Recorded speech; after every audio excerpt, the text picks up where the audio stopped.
شكرا لسيدنا يوسف. من قصتك تعلمت أن في السجن مظلومون كثر، وأن الناس قد يدخلون السجن عقابا على عدم ارتكابهم الذنب، وأن الظلم قديم في الناس. شكرا لك.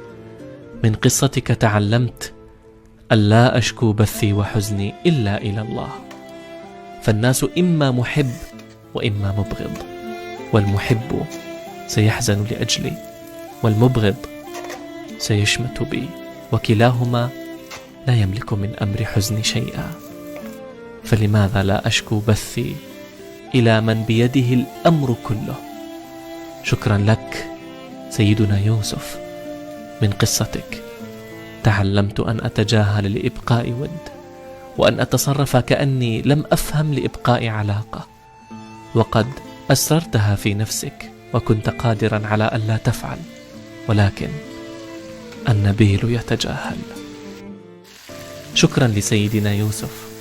من قصتك تعلمت أن في السجن مظلومون كثر، وأن الناس قد يدخلون السجن عقابا على عدم ارتكابهم الذنب، وأن الظلم قديم في الناس. شكرا لك.